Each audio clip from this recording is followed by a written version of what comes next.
항상 기뻐하라, 이런 제목으로 말씀의 은혜를 나누고자 합니다.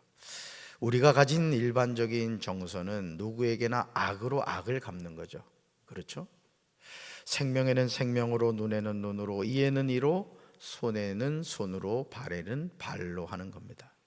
그런데 바울은 우리에게 서로 대하든지 모든 사람을 대하든지 항상 뭘 따르라고요? 선을 따르라 그랬어요. 그죠? 항상 선을 따르라. 얼마나 부당하게 느껴집니까? 하지만 하나님의 자녀는 세상의 가치관으로 살아가지 않습니다. 그러니까 여러분들이 신앙생활을 잘하려면 여러분의 가치관이 바뀌어야 돼요.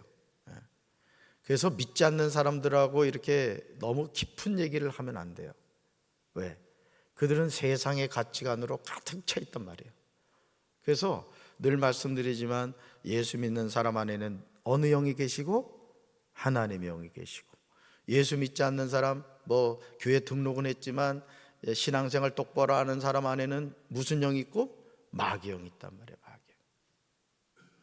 이걸 제가 무슨 동화 같은 얘기를 하려는 게 아니라 성경이 우리에게 진단하는 거예요. 그래서 하나님의 영의 이끌림을 받는 사람은 더 하나님의 영이신 성령님을 가까이 하고 성령 충만해야 되는 거예요. 아멘이십니까? 여러분이 스마트폰을 사용하기 위해서는 매일 저녁에 충전기를 꽂고 주무시잖아요.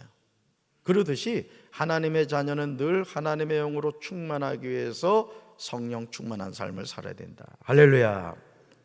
하나님의 자녀는 하나님 나라의 가치관을 가지고 살아가는 거예요. 여러분, 1,000만 원을 오랜 기간 동안 이렇게 적금을 붓는데, 여러분 그것을 자신을 위하지 않고 누군가를 위해서, 특별히 어려운 비전 교회를 위해서 선뜻 내놓는다는 것은 쉽지 않죠. 무슨 가치관인 거예요? 이거는 세상의 가치관이 아니라 하나님 나라의 가치관을 가진 거예요. 그러므로 세상의 가치관과 하나님 나라의 가치관은 언제나 충돌합니다. 그래서 선택해야 되는 거예요. 그러니까 여러분이 이 세상 이렇게 바라볼 때 드라마를 보든지 영화를 보든지 무엇을 하든지 그 드라마나 영화를 보면서 분별할 수 있어야 되는 거예요. 아, 이거는 세상의 가치관이구나. 이거는 내가 절대 따라서는 안 되는 거구나. 이런 것을 분별해야 된다는 거죠.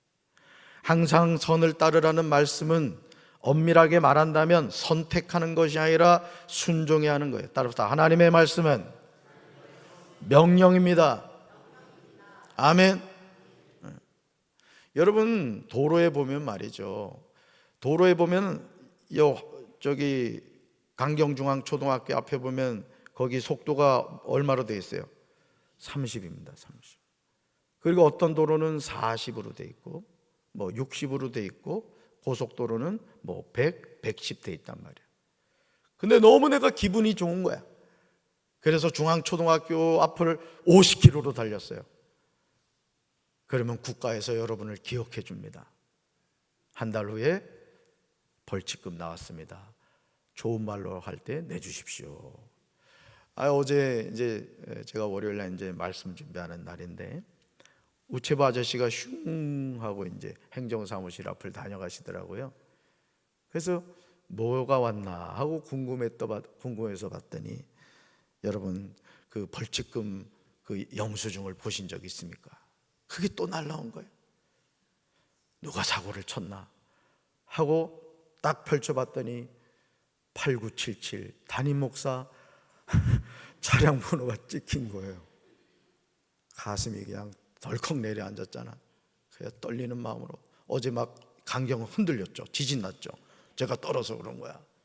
그래가지고 펼쳐서 봤더니 버스 전용 차선을 잘못 이용하셨다는 거야. 근데 저는요, 잘못 이용한 적이 없습니다.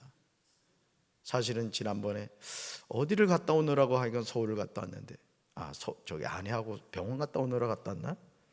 이상하게 차들이 전용 차선을 안 타는 거야. 그런데 제 내비게이션은 분명히 파란색으로 전용 차선을 사용하실 수 있습니다. 저는 순종하는 마음으로 신나게 탔어요. 이 사람들 왜 안 타나? 알고 봤더니 전용 차선 그 사용하지 말라는 계도 기간이었던 거예요. 그래서 그 읽어봤더니 이제 한국말은 끝까지 들어봐야 중요한 거야. 귀하는 몇 월 며칠부터 몇 월 며칠까지 전용 차선 이용하면 안 되는 계도 기간이기 때문에 이번만 용서해 주겠으니 다음부터는 조심하십시오 그러는 거야. 아이고 얼마나 기쁜지. 여러분, 하나님의 자녀는 하나님의 말씀을 따라야 되는 거예요. 따라합시다. 하나님의 말씀은 명령입니다. 하나님은 선하시기에 하나님의 자녀도 선한 삶을 살아야 할 줄로 믿습니다. 물론 선한 삶은요, 내 힘과 능력으로 되질 않아요. 하나님의 도우심이 필요해요. 내가 선한 삶을 살겠다고 몸부림친다고 되는 것이 아니라는 거죠. 데살로니가전서 5장 16절에서 바울은 우리에게 이렇게 말하죠. 같이 읽습니다. 항상 기뻐하라. Be joyful always 이랬단 말이에요. 우리는 바울의 이 당부를 들으면서 반발심이 생겨요. 아니, 어떻게 항상 기뻐할 수 있단 말입니까?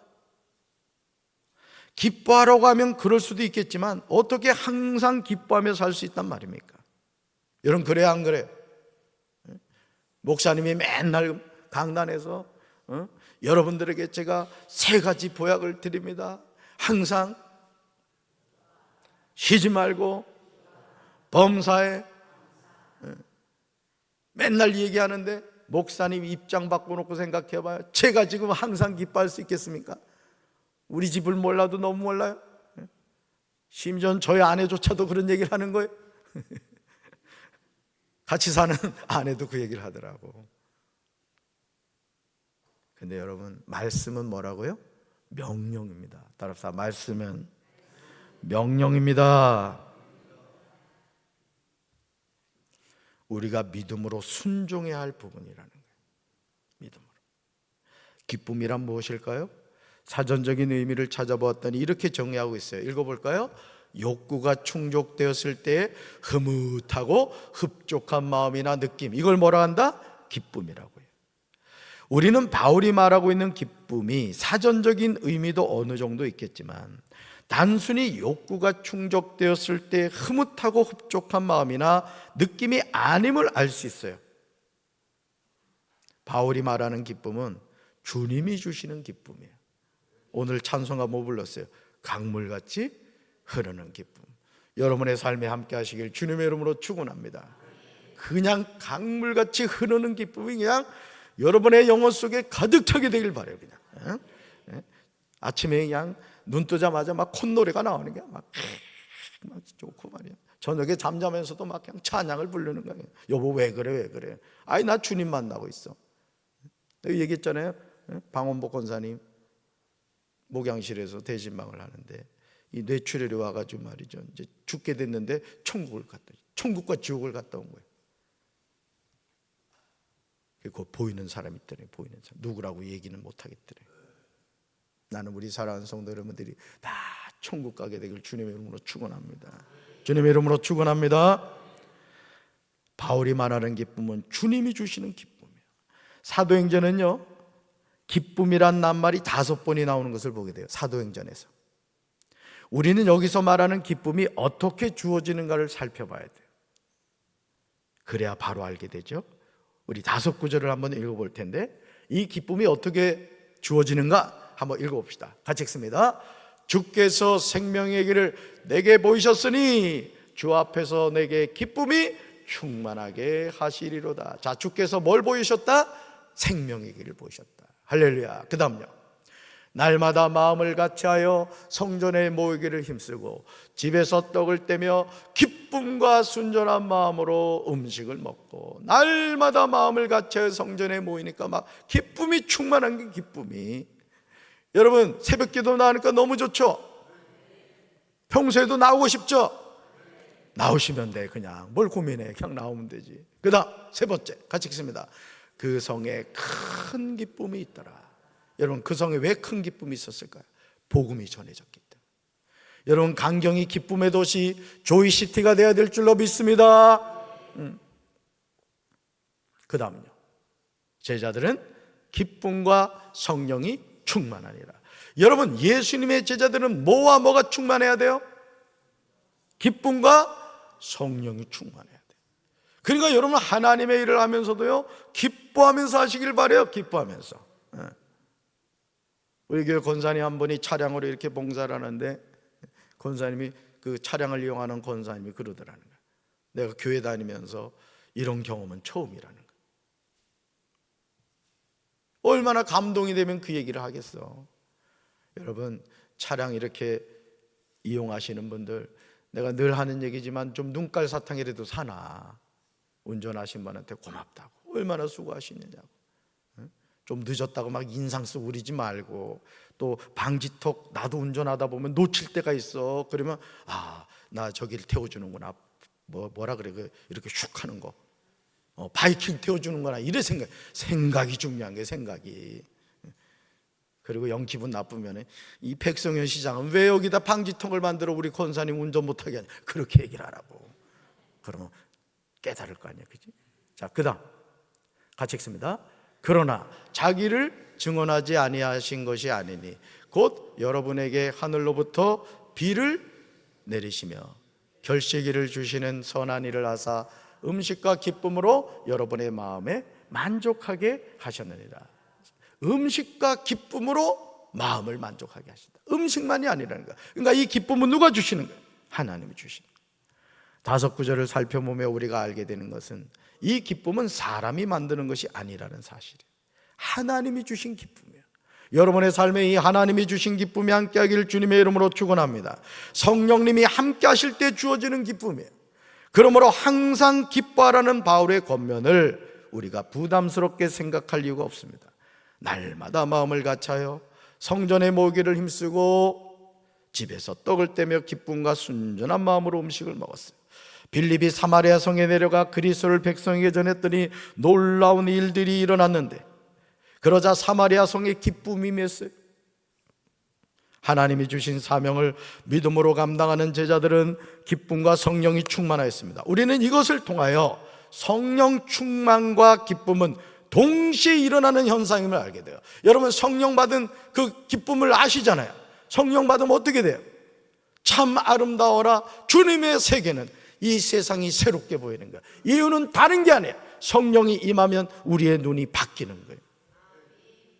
당연한 게 아닌 거예요. 병이 치료받는 게 기적이 아니라니까. 건강하게 살아가는 것 자체가 기적인 거예요. 그래서 감사해야 되는 거예요. 아멘.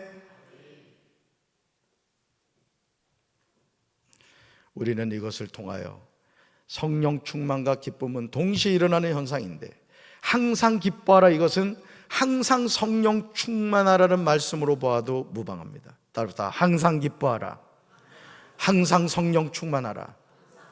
왜? 기쁨과 성령은 같이 가기 때문에 그런 거예요. 할렐루야. 사랑하는 성도들, 감사의 고백이 있는 특별 새벽기도를 통하여 여러분의 삶에 기쁨이 충만하게 되시길 주님의 이름으로 축원합니다. 주님이 주시는 기쁨은 우리 삶을 새롭게 하는 거예요. 우리는 하나님이 주신 기쁨을 누리면서 살아야 되는 거예요. 그러니까 여러분, 하루를 살면서도 불평하고 원망하며 살아가는 인생하고 그냥 기뻐하고 감사하며 사는 인생하고, 어느 인생이 복된 인생이야? 대답하기 곤란해요?